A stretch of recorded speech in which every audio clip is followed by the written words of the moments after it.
Hey everybody, movie review next door here, and I am in a good mood today, or at least this morning. And really wanted to talk about what I felt like watching this and giving it a bigger review. But today we got Silent Trigger. It says Soldado because it's the Spanish Blu-ray, and I'll explain in a second. This is an action thriller film from 1996, directed by Russell Mulcahy, and it stars Dolph Lundgren, Gina Bellman, Conrad Dunn, and Christopher Heyerdahl. Now, this is a thriller uh, about a man named Waxman, played by Dolph Lundgren, who is a sniper who basically ignores a direct order as an assassin working for government agency. He's on the run, and then he comes back to do one last job.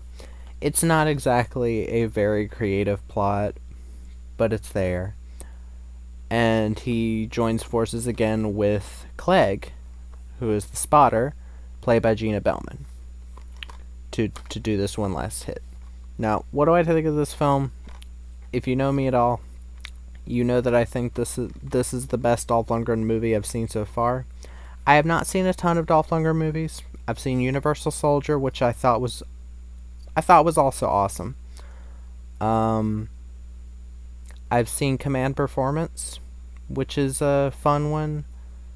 Um, Detention, decent direct-to-video action movie. Do wish there were more killers so that there could be a bit more action in that movie. Um, Skin Trade, that's a really good one. But yeah, I do really like Dolph Lundgren, so I've always been interested in this film. I first saw it on Prime, Amazon Prime. I just randomly saw it and I was like, oh, it says from the director of Highlander. Yes, Russell Mulcahy directed this. And Russell Mulcahy's directed more than just Highlander. It's just I haven't seen a lot of his films. He did Highlander, Resident Evil Extinction, just recently the Teen Wolf movie, which is a really weird movie that for him to direct. Razorback, The Shadow, Ricochet, um, oh god, he did Scorpion King 2. Give Him Hell Malone, Tale of the Mummy, In Like Flynn. He's done a ton of films. The Sitter was a alright TV movie. But yeah, like this is what I like to see. When people talk about best action movies ever, I wouldn't exactly put this in the best action movies ever. It's a damn good thriller though. It's a damn good thriller with some really, really, really good action scenes. The action is not the main point of the film.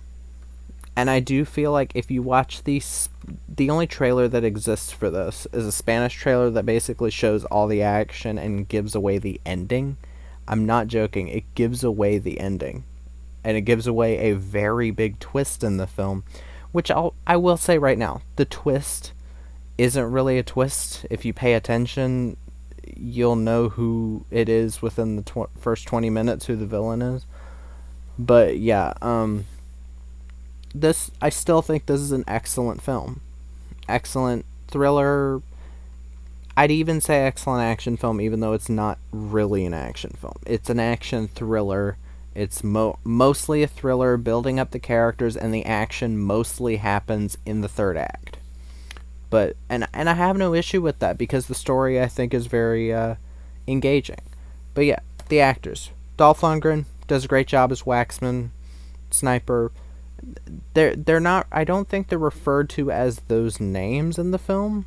I think they're mostly referred to as Waxman, Clay, or excuse me, Spotter, Sniper, and Chief. I think, but Dolph Lundgren does a great job in this role. I buy him as a sniper. I buy him in the action scenes. I do think that he has a decent range acting wise, though he's not exactly asked to do a lot of like super taxing acting in this film, but he still works for what the film is trying to do. He does. Gina Bellman as Clegg or Spotter. I'll say overall she's decent. She does have her moments in the third act where she's really bad. There's like a scene where she's like, "Do it," and it sounds like she's forcing it out. There are quite a few lines in the third act where I just didn't buy it, but for the most part, she's a decent enough, like, strong female, whatever character that isn't invincible. Yes, she'll get beaten up, uh, but she's still trying to defend herself. She's not just like sitting there and letting Dolph Lundgren save the day all the time. But yeah, Conrad Dunn, he was decent too. I haven't seen him in anything. Let me see. Oh, it was in Stripes. Stripes, Alien Nation, Chicago. Direct Action, another Dolph Lundgren movie. I guess he likes working with Dolph Lundgren. Death Warrant with Jean-Claude Van Damme. Cool. And Christopher Heyerdahl as O'Hara. He's like an officer that's like, I think, trying to rape Clegg. He's pretty scary, to be honest. He does a good job. I think he's mostly a comedic actor. Right? Maybe not. I thought I heard that he was like a comedic actor. But yeah, he does a really good job. But yeah, this film, I'll try my best to talk about it, because it's kind of hard to talk about. That's the thing.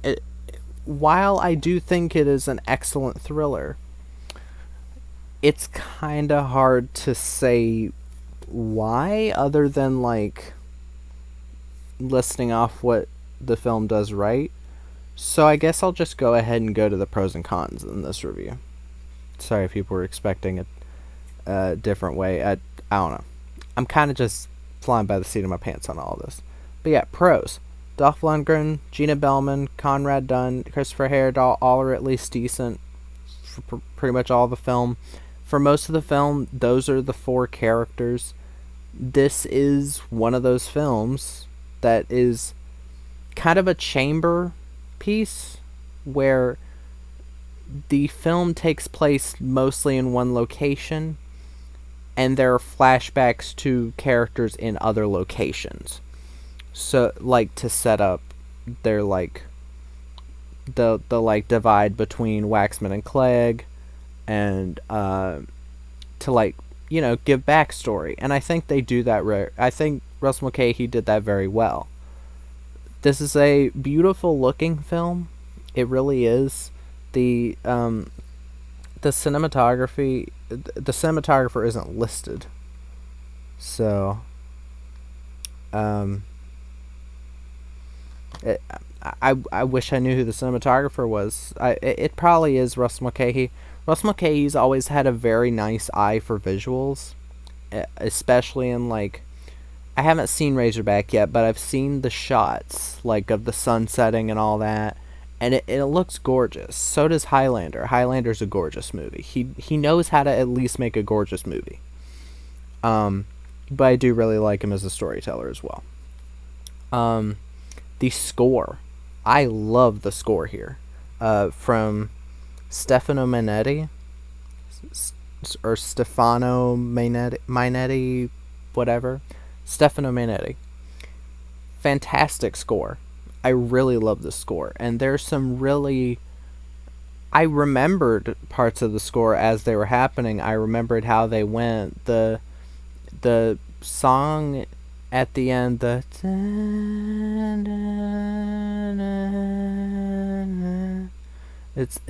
it's very simple, but it really works for where the characters are at that point. There's a very nice uses of I don't remember what the term is, but like music that's not like score. It's like songs that they have the right to use. There are 3 songs from a group called Quinn, which I can't find much about them. but they have kind of an otherworldly sound. The songs used were Sacred Revelation, Crown of Life, and Autonomous. All three beautiful songs that really work in the context of the film during the scenes that they're in. I think Crown of Life was in the opening credits, I think. But like all of them work really well, especially in this like mid 90s kind of style that's going for. Ooh, excuse me. I really liked the end credits songs, Mountain by Civilization featuring Al Berry and Desire by Tommy Kita. It only played a little bit of that, of Desire, but I really like both of those songs. Um,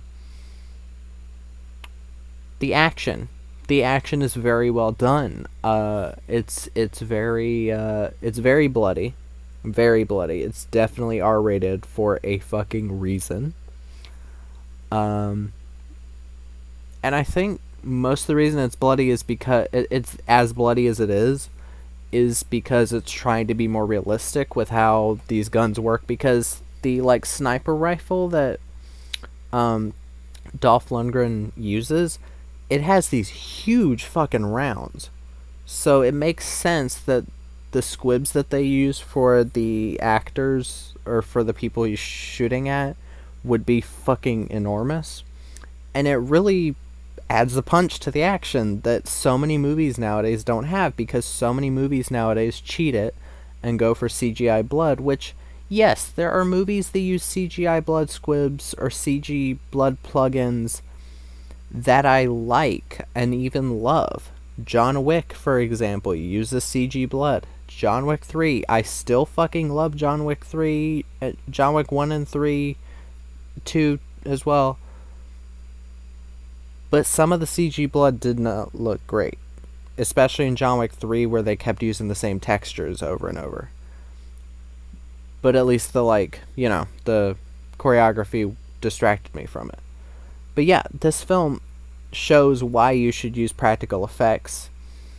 And I'll get to that with one of the cons I have with the movie. But,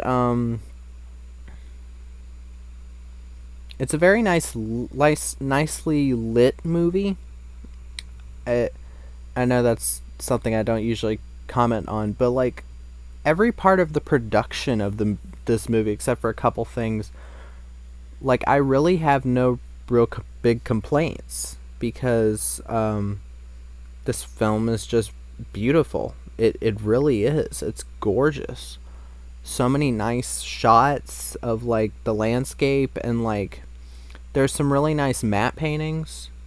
Like there's shots of like Dolph Lundgren on the top of the building, and you see like around the building there's like it's hard to even tell it's a matte painting, which means it's a great matte painting. But like of the like looking down, it looks really fucking good. So yeah, it really does work for what it's going for. But yeah, the cons.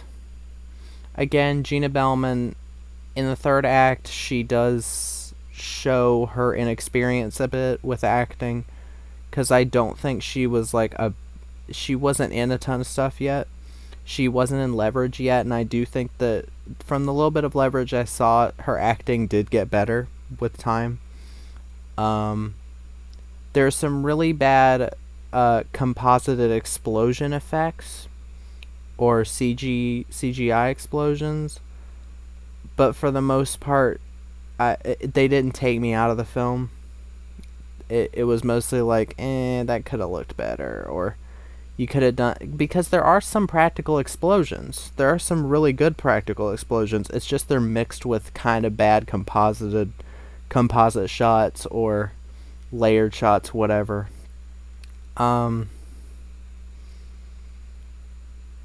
But yeah, this is an awesome thriller.